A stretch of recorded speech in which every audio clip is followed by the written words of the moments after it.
En esa época gobernaba como presidente provisional Luis Sánchez Cerro, hacía 7 meses tras el golpe de estado contra Leguía. Para ese momento su autoridad vio socavada por motines militares ocurridos en el Callao y Arequipa. El 20 de febrero de 1931 hubo una revuelta militar en el Real Felipe, que fue develada usando aviones. Al mismo tiempo, en Arequipa hubo fuertes protestas en contra del gobierno. Esto era importante porque en esta ciudad se había germinado el movimiento cívico-militar que tumbó la dictadura de Leguía. A raíz de ello, Sánchez Cerro renunció y una junta de notables se reunió para solucionar el problema. El expresidente se exilió unos meses en Francia. Su sucesor sería el monseñor Mariano Holguín, que asumió el 1 de marzo de 1931. Sería el primer clérigo como gobernante. Lo más insólito del asunto fue que duró solo un par de horas, como quien ve una película. El mismo día, Ricardo Elías, presidente de la Corte Suprema, asumió la presidencia. Este era descendiente del presidente Domingo Elías, quien gobernó por 2 meses el Perú en 1844. Su mandato duró 5 días. El mayor Gustavo Jiménez, tras regresar de Arequipa en barco, lo forzó a renunciar. El 6 de marzo de 1931, Gustavo Jiménez asumió la presidencia. Su mandato duró 5 días. Como su antecesor, la Junta de Gobierno no fue reconocido y ante ello renunció. En medio del clima enrarecido, asumió la presidencia David Samanes Ocampo, un hacendado abanquino. Su mandato sería mucho más estable, 8 meses. En su gestión estableció el Jurado Nacional de Elecciones, Sánchez Cerro volvió al Perú, ganó las elecciones en octubre, asumió la presidencia el 8 de diciembre de 1931 en medio de las protestas del hambre. Samanes Ocampo y sobrino ha sido el único apurimeño en gobernar el Perú. Su gestión de 8 meses fue entre marzo a diciembre de 1931. Tras la caída del dictador Luis Sánchez Cerro, en medio de un clima de tensión e inestabilidad política, esto hizo que Perú tuviera 4 presidentes en menos de un mes: Monseñor Mariano Holguín, el militar Gustavo Jiménez y el abogado Ricardo Elías. Su breve gobierno fue amenazado por conspiraciones golpistas, motines de soldados y la crisis económica, pero logró hacer una serie de reformas que marcaron importantes cambios en materia institucional. La creación del Jurado Nacional de Elecciones hizo que la política peruana cambiase para siempre. Desde ese momento, estas son las elecciones tal como empezamos a conocerlas, logrando una mayor participación de la población al borrar el requisito de ser propietario. Solo bastaría leer, escribir y tener 21 años. Sería la primera vez que participaron los partidos de masas, con mítines y propaganda. Los curas y militares en actividad dejaron de participar en los comicios. Además, el voto sería secreto y celebrado en locales determinados, borrando la nefasta tradición de asaltar las mesas electorales, dado que los comicios se celebraban en plazas públicas de las ciudades y pueblos del Perú. Esto hacía que fueran víctimas de ataques furibundos, robo de ánforas, manipulación, disturbios y quemas intencionales. Puedo mencionar como dato curioso que el célebre escritor Abraham Valdés Lomar participaba con pistola en mano en los asaltos a mesas electorales en las elecciones de 1912 para que ganara el candidato populista Guillermo Billinghurst. En julio de 1931, el exgobernante Sánchez Cerro volvió al Perú, a pesar de que el gobierno trató de vetar su candidatura, pero el arraigo y popularidad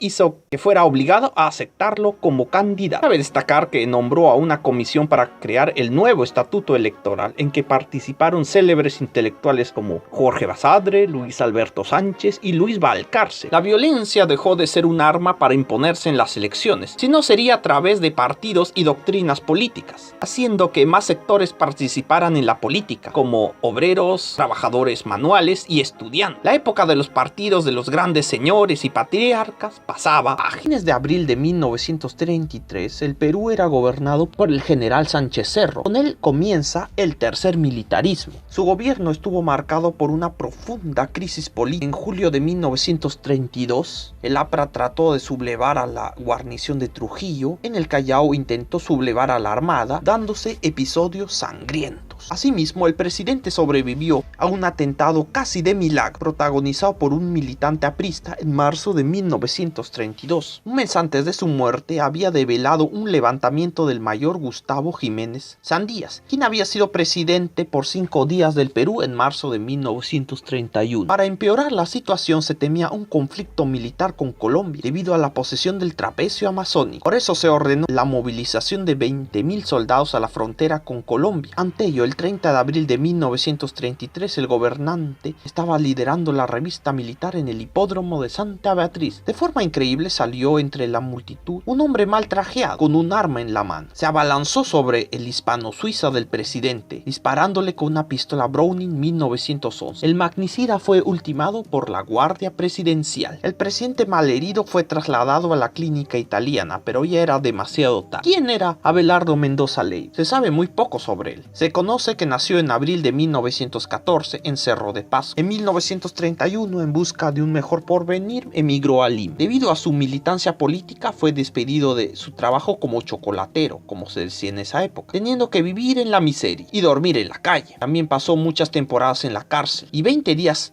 antes del magnicidio fue liberado. El primer interrogante es la enorme cantidad de disparos que recibió el coche presidencial, contabilizando 8 disparos. El mandatario recibió 4 tiros de armas distintas y ninguno era del arma del homicidio. Otra pregunta: ¿este señor era un lobo solitario o formaba parte de un complot organizado y complejo? Los hechos posteriores a su asesinato son sospechosos. El presidente Óscar R. Benavides lo sucedió de forma irregular mientras Sánchez Cerro agonizaba, porque la Constitución de 1933, promulgada poco antes del magnicidio, estimulaba que ningún militar en actividad podía asumir la presidencia de la República. Asimismo, la cúpula del APRA no fue acusada del crimen y, para agregar sospechas, 4 meses después el APRA fue amnistiado, aunque solo duraría un año. Los preparativos de guerra fueron cancelados. Inclusive el presidente colombiano Enrique Olaya Herrera refirió: en última instancia, supongo que uno de los dos caerá, yo o Sánchez Cerro. ¿Coincidencia o amenaza velada? Incluso el embajador americano en Perú comentó sobre este crimen. No puede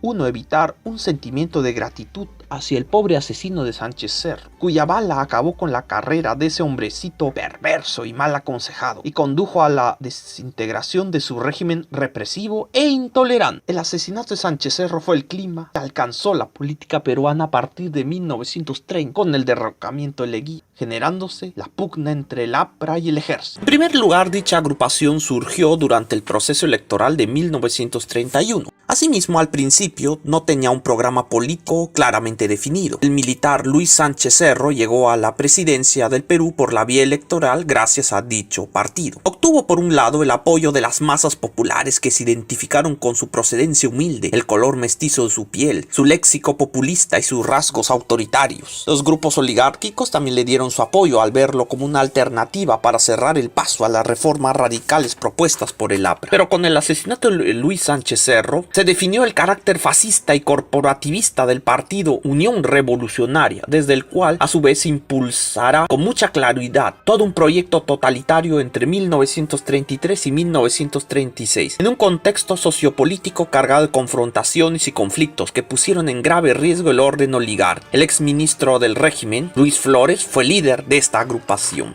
De 1933 a 1936, el partido Unión Revolucionaria difundió su discurso fascista, influido fuertemente por la Italia fascista y las ideas de Benito Mussolini, de quien Luis Flores era un ferviente admirador. A través de sus órganos de prensa, La Batalla, Acción y Crisol, manifestaron su oposición al gobierno de general Óscar R. Benavides, el sucesor de Sánchez Cerro, quien consideraba un traidor, y proclamaban al sistema fascista como necesario para el desarrollo del país. Los postulados de la UR combinaban proteccionismo económico con el apoyo de una reforma agraria gradual y no completa, mientras propugnaban leyes sociales en favor de los trabajadores, combinando estos postulados con un marcado desprecio hacia la democracia representativa y una fuerte tendencia al autoritarismo. Otro rasgo típico de la UR fue su abierta promoción de la xenofobia, dirigiéndose contra los inmigrantes de origen chino o japonés, a los que consideraban genéticamente inferiores. Sin embargo, la UR entró en conflicto con el gobierno de Benavides, que se acrecentó con la anulación de las elecciones de 1936, en el cual tuvieron una notable participación. Por ello, Luis Flores y otros dirigentes del partido fueron deportados a Chile. Otros miembros destacados del movimiento fueron encarcelados. Ya sin la organización que gozó en sus inicios, la resistencia de los urristas contra el gobierno de Benavides fue menguando. Y en 1938, uno de sus dirigentes encarcelados, el militar retirado Cirilo Ortega, desconoció a Flores como líder del partido,